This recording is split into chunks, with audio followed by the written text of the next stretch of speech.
when Pliny lost his life, and Herculaneum was buried, Manchester was born, whilst lava and ashes blotted from sight and memory fair and luxurious Roman cities close to the capital.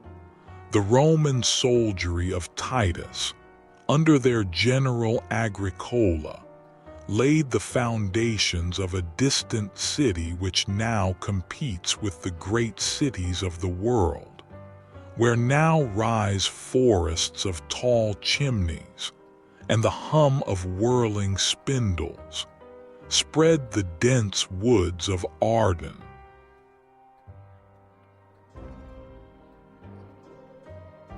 And from the clearing in their midst rose the Roman castrum of Mamudium, to which has left its name of castle field as a memorial to us, but where their summer camp is said to have been pitched, on the airy rock at the confluence of the rivers Irk and Irwell.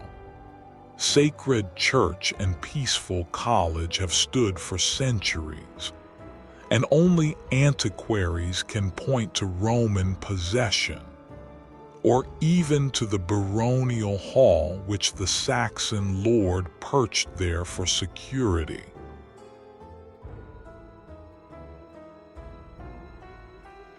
And only an antiquary or a very old inhabitant can recall Manchester as it was at the close of the last century, and shutting his eyes upon railway arch, station, and esplanade, upon palatine buildings, broad roadways, and river embankments, can see the Irk and the Irwell as they were when the cathedral was the collegiate church, with a diminutive brick wall round its ancient graveyard. Then the irregular-fronted rows of quaint old houses which still, under the name of Half Street,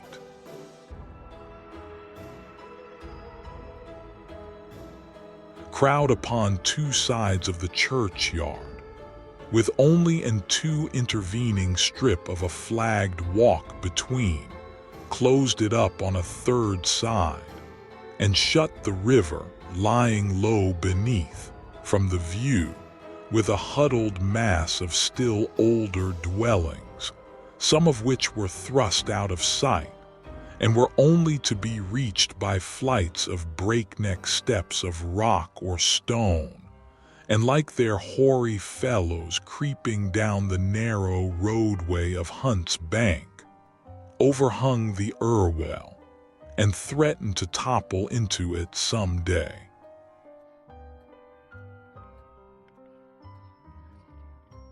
The Chatham Hospital or College still looks solidly down on the Irk at the angle of the streams. The old grammar school has been suffered to do the same, and thanks to the honest workmen who built for our ancestors, long lines of houses known as Long Millgate are for the most part standing, and on the river side have resisted the frequent floods of centuries.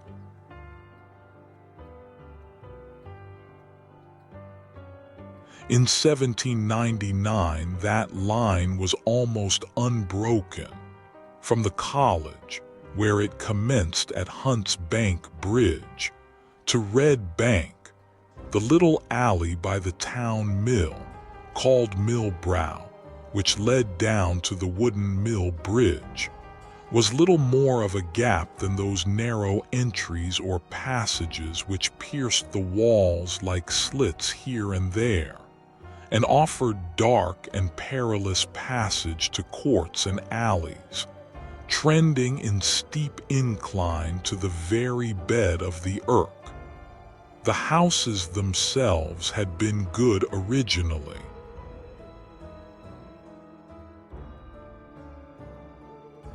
and were thus cramped together for defense in perilous times, when experience taught that a narrow gorge was easier held against warlike odds than an open roadway.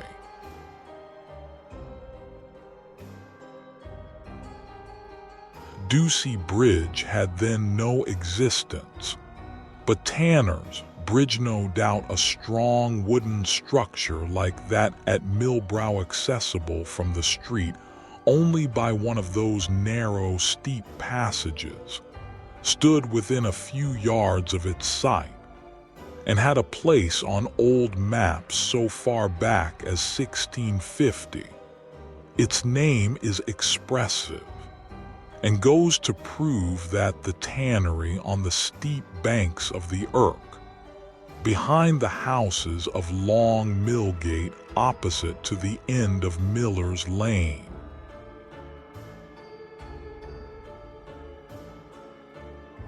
was a tannery at least a century and a half before old Simon Clegg worked amongst the tan pits, and called William Clough master.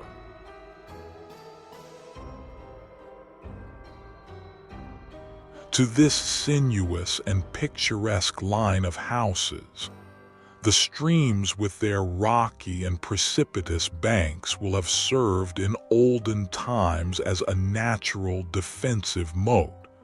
Indeed, it is noticeable that Old Manchester kept pretty much within the angle of its rivers, and in 1799, from one end of Millgate to the other, the dwellers by the waterside looked across the stream on green and undulating uplands, intersected by luxuriant hedgerows, a bleachery at Walker's Croft,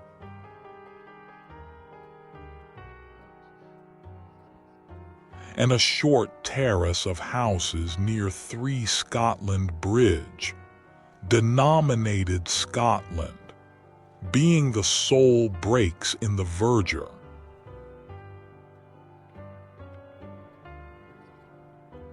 Between the tannery and Scotland Bridge, the river makes a sharp bend, and here, at the elbow, another mill, with its corresponding dam, was situated. The current of the Irk, if not deep, is strong at all times, though kept by its high banks within narrow compass. But when, as is not unseldom the case, there is a sudden flushing of water from the hill country, it rises, rises, rises, stealthily, though swiftly, till the stream overtops its banks.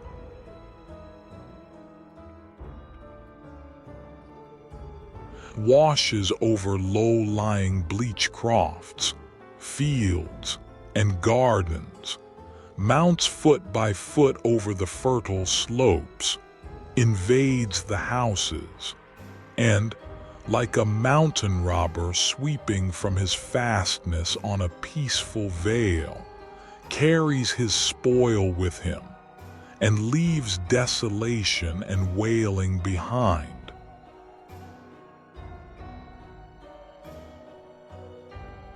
Such a flood as this, following a heavy thunderstorm, devastated the valley of the Irk on the 17th of August, 1799.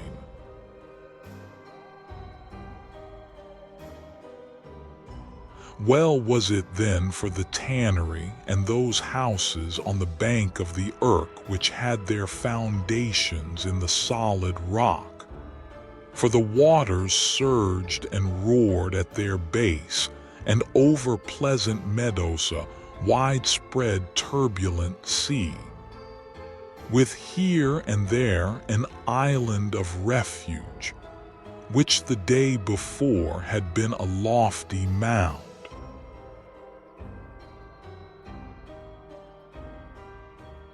The flood of the previous autumn, when a coach and horses had been swept down the Irwell, and men and women were drowned, was as nothing to this, the tannery yard, high as it was above the bed of the Irk, and solid as was its embankment, was threatened with invasion.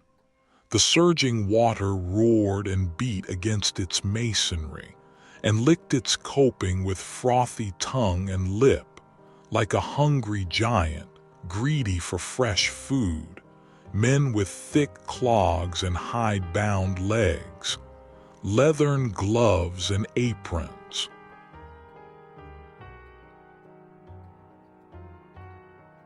were hurrying to and fro with barrows and bark boxes for the reception of the valuable hides which their mates, armed with long-shafted hooks and tongs, were dragging from the pits pell-mell, ere the advancing waters should encroach upon their territory and empty the tan pits for them.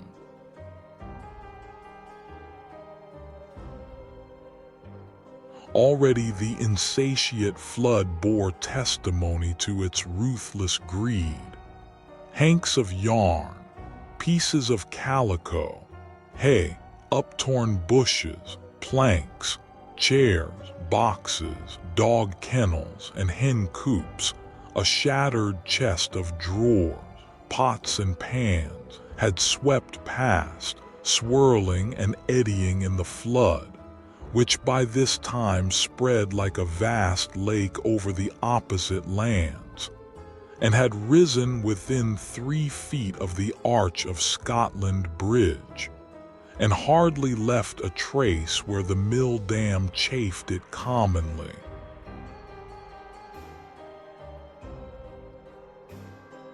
Before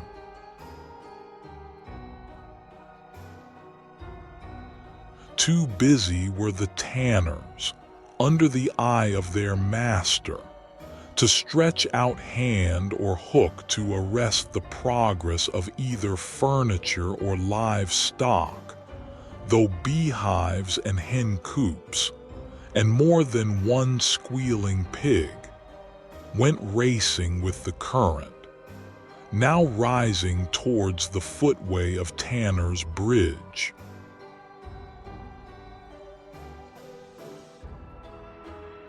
Every window of every house upon the banks was crowded with anxious heads, for flooded Scotland rose like an island from the watery waste, and their own cellars were fast filling.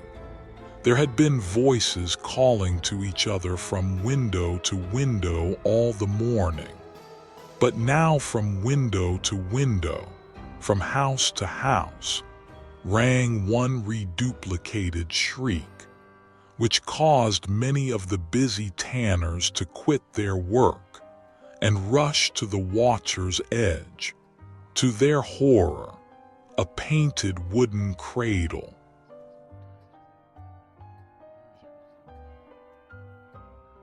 which had crossed the deeply submerged dam in safety, was floating foot foremost down to destruction, with an infant calmly sleeping in its bed, the very motion of the waters having seemingly lulled it to sounder repose.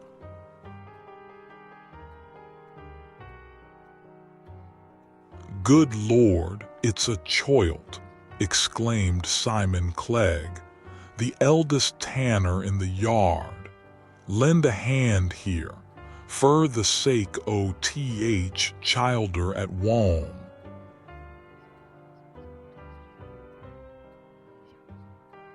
Half a dozen hooks and plungers were outstretched, even while he spoke, but the longest was lamentably too short to arrest the approaching cradle in its course, and the unconscious babe seemed doomed. With frantic haste Simon Clegg rushed on to Tanner's Bridge, followed by a boy, and there, with hook and plunger, they met the cradle as it drifted towards them, afraid of overbalancing it even in their attempt to save. It swerved, and almost upset.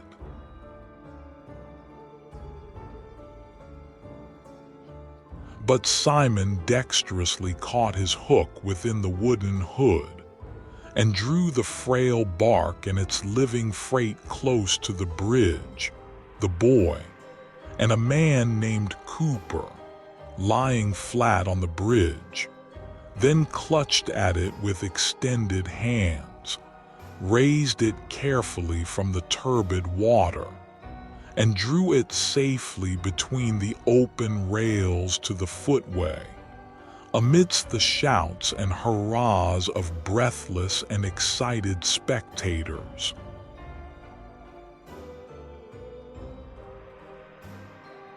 The babe was screaming terribly. The shock when the first hook stopped the progress of the cradle had disturbed its dreams, and its little fat arms were stretched out piteously as strange faces looked down upon it instead of the mother's familiar countenance, wrapping the patchwork quilt around it to keep it from contact with his wet sleeves and apron. Simon, tenderly as a woman, lifted the infant in his rough arms and strove to comfort it, but in vain.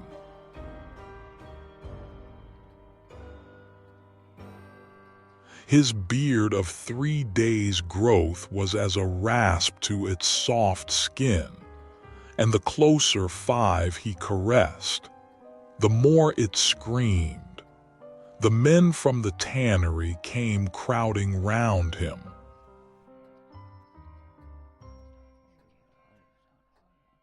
"What does Tom mean to do, Babby?" asked the man Chaper of old Simon. "Odd tack it wom to my missus, but old lass is nowt to be tacken to. And were cross as 2 sticks when Oi only axed fur me baggin to bring to work me this mornin'," added he, with rueful remembrance of the scolding wife on his hearth.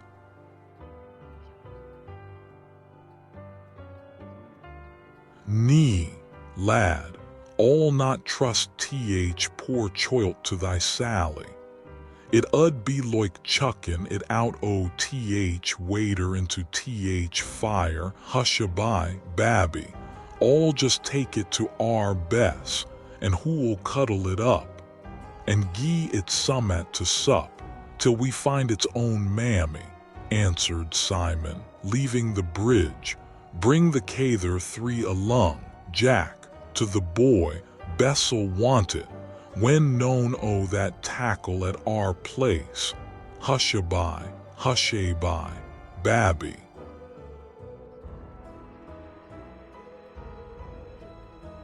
But the little thing, missing its natural protector, and half stifled in the swathing quilt, only screamed the louder, and Simon, notwithstanding his kind heart, was truly glad when his daughter Bess, who had witnessed the rescue from their own window, met him at the tannery gate and relieved him of his struggling charge.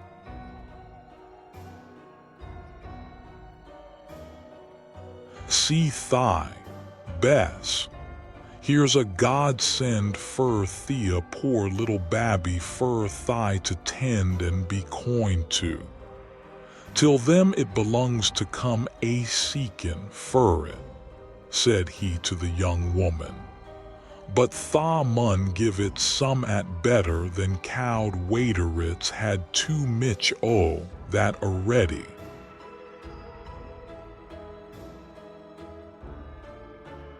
"That all will, poor darlin'," responded she, kissing the babe's velvet cheeks as, sensible of a change of nurses, it nestled to her breast.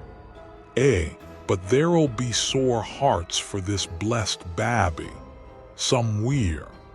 And she turned up the narrow passage which led at once from the tan yard and the bridge, stilling and soothing the little castaway as adroitly as an experienced nurse.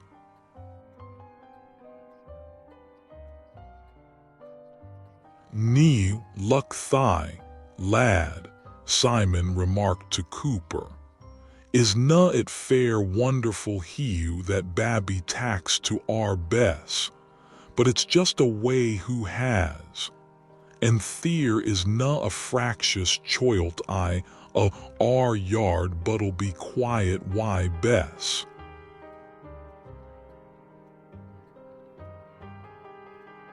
Cooper looked after her, nodded in assent, and sighed, as if he wished someone in another yard had the same soothing way with her.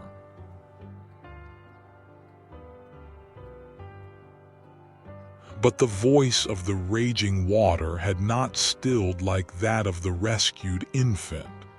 Back went the two men to their task, and six worked away with a will to carry hides, bark, and implements to places of security.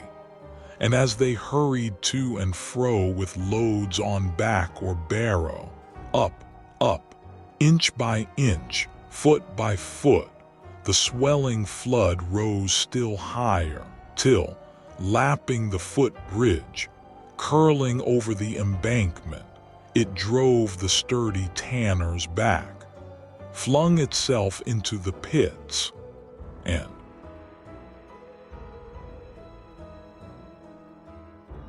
in many a swirling eddy, washed tan and hair and skins into the common current.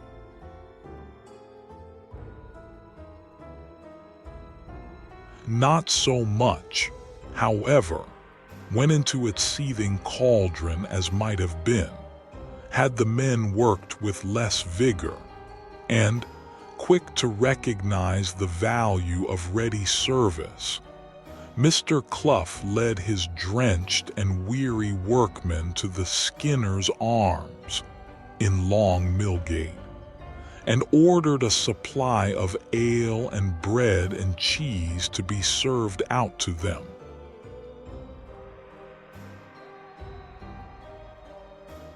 At the door of the public house, where he left the workmen to the enjoyment of this impromptu feast, he encountered Simon Clegg. The kind fellow had taken a hasty run to his own tenement, just to see he, our Bess, and T.H. Babby get on, and he brought back the intelligence that it was a lad, and as good as Gould.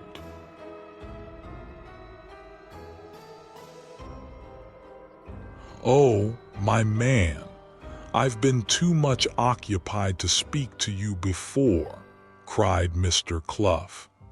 "I saw you foremost in the rescue of that unfortunate infant, and shall not forget it.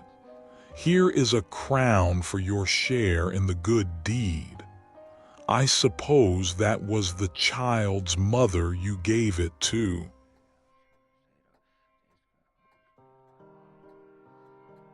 Simon was a little man, but he drew back with considerable native dignity.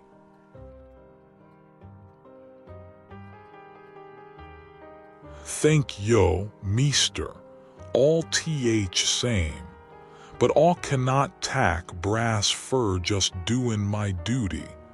I'd never ha slept I my bed gin that little un had been dreamed, and me lookin' on like a stump. Nee, that lass were Bess, moi wench, when no notion where Th lad's mother is."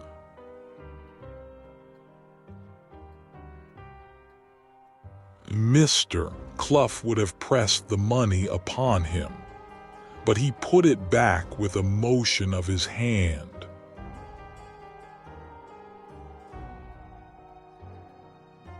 "No, sir, I'm a poor moan, a very poor moan, but I cannot tak money for savin a child's life. It's agin me conscience. I'll tak me share o' the bread and cheese, and drink yar health I a sup o' ale, but I couldna tak that brass if I were deein."